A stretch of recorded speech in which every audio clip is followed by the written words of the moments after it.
Pada video kali ini, kita akan membahas mengenai update terbaru dari Google PageSpeed Insight. Seperti apa update-nya? Yuk, simak video ini sampai selesai.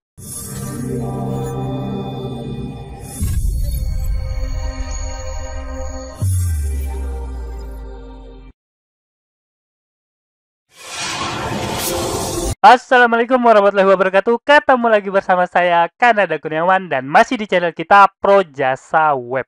Pada kesempatan kali ini, kita akan membahas mengenai update terbaru dari Google PageSpeed Insight.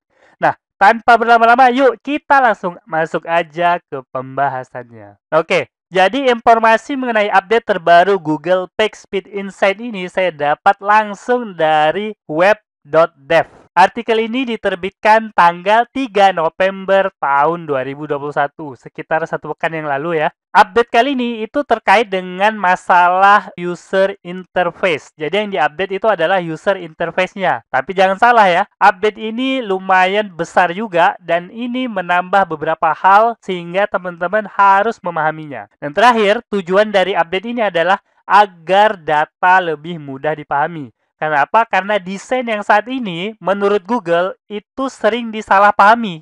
Ketika kita membacanya, kita bukannya semakin jelas mengenai Google PageSpeed Insight, tapi justru ada beberapa kesalahpahaman ketika kita membaca datanya. Nah, itu yang ingin dihindari oleh Google. Oke ya. Selanjutnya, kita bahas sedikit mengenai Google PageSpeed. Bukan Google PageSpeed Insight ya, tapi Google PageSpeed.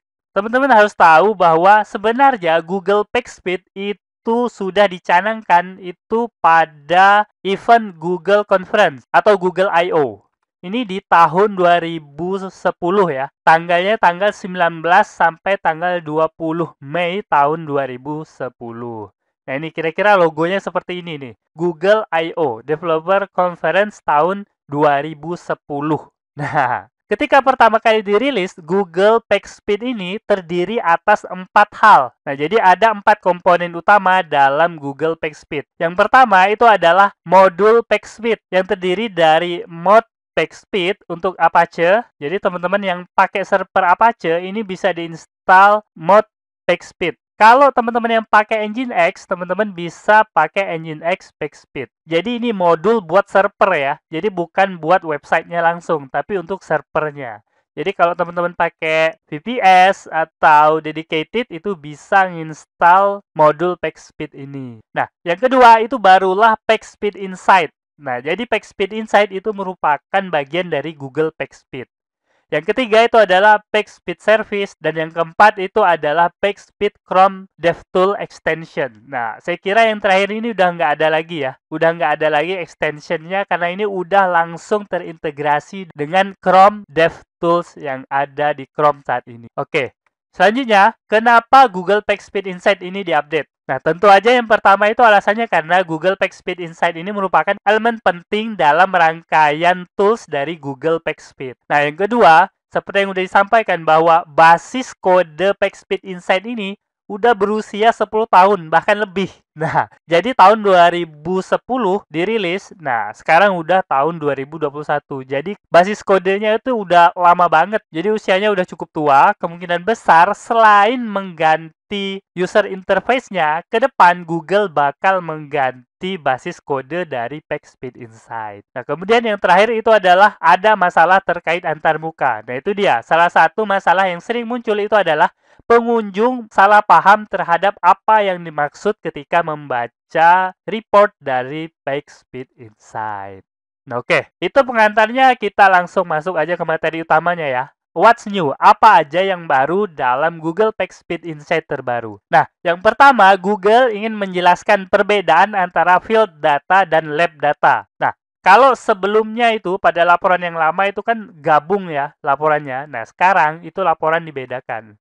Nah, teman-teman harus tahu ya, lab data itu adalah data kinerja yang dikumpulkan dalam lingkungan yang terkendali dengan perangkat dan pengaturan jaringan yang telah ditentukan sebelumnya. Bahkan, teman-teman bisa menggantinya kalau teman-teman pakai Google Lighthouse itu bisa diganti gitu beberapa pengaturannya. Nah, beda dengan field data. Nah, kalau field data itu adalah data kinerja yang dikumpulkan dari pemuatan halaman secara real.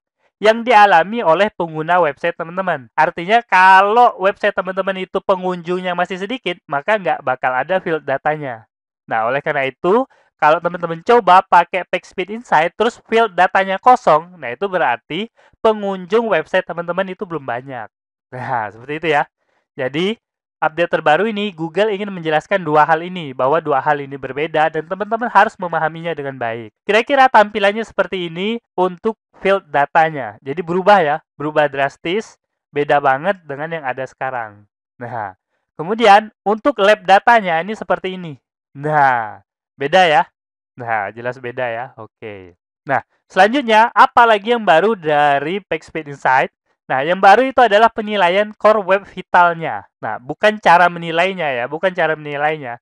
Tapi kalau sebelumnya itu kan kita ada tulisan lulus atau gagal gitu ya, di bagian field data. Nah, bahkan mungkin teman-teman itu nggak sadar gitu ya, ada tulisan itu. Karena memang agak kecil dan nggak diperjelas oleh Google. Nah, sekarang Google ini ingin memperjelas kata lulus dan gagalnya ini. Nah, oleh karena itu ditampilkan pada subbagian terpisah dengan ikon yang berbeda sehingga mudah menangkap perhatian dari para pengguna. Nah, kira-kira tampilannya seperti ini ya. Nah, udah kita tampilin sebelumnya. Nah, coba teman-teman lihat di bagian tengah. Nah, itu ada penilaian core web vitalnya. Kalau tulisannya hijau, pass, itu berarti teman-teman udah lolos. Tapi kalau tulisannya merah, berarti teman-teman itu belum lolos pengujian core web vital. Jadi masih ada beberapa yang harus teman-teman perbaiki. Oke, itu ya. Jadi tentu aja dengan perubahan ini, teman-teman harus lebih mengkonsentrasikan perhatiannya pada core web vitalnya, bukan pada skornya. Nah,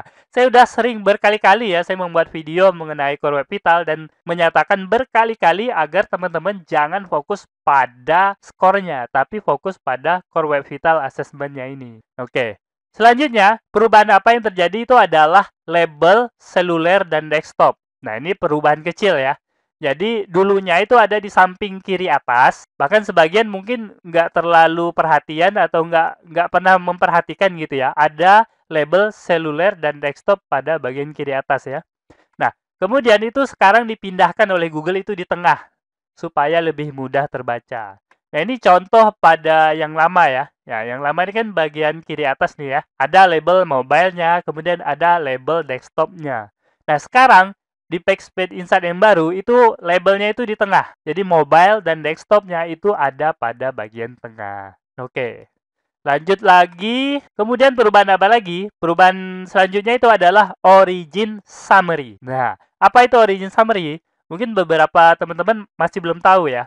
Origin summary itu menampilkan data dari agregat Kruk atau Chrome User Experience Report untuk semua halaman dari origin yang sama. Nah, datanya data Crux atau data dari Chrome, kemudian untuk origin yang sama. Pertanyaannya origin itu apa? Nah, maksud dari origin di sini biasanya adalah domain. Nah, jadi origin summary itu adalah data domain, bukan data URL. Nah, kalau kita lihat pada data lab-nya, itu biasanya kan data URL ya. Nah, kalau origin summary ini data yang udah digabung jadi satu domain. Jadi segitu banyak data URL, nah itu digabungin kemudian diagregatin menjadi data domain, bukan lagi data URL. Nah, gitu ya. Oke. Google telah memindahkan laporan origin summary ke tab baru di dalam field data. Nah, ini dia gambarannya ya. Nah, kalau teman-teman perhatikan di sebelah kirinya itu ada tulisan this URL, kemudian kalau di tab pada bagian origin summary-nya, itu baru muncul origin summary-nya. Nah, kalau yang sekarang kan itu nggak perlu klik-klik, itu origin summary udah otomatis muncul di bawah field data. Biasanya seperti itu. Nah, kalau teman-teman itu kunjungannya cukup banyak, biasanya origin summary-nya pasti muncul. Oke, terakhir itu adalah munculnya info tambahan pada laporan PageSpeed Insight. Nah, info apa aja yang dimunculkan oleh Google?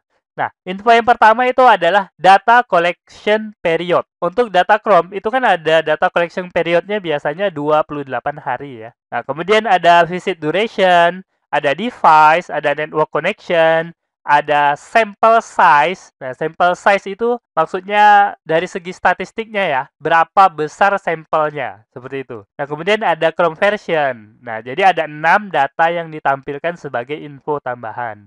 Nah, ini seperti ini contohnya ya. yang diberi kotak warna merah.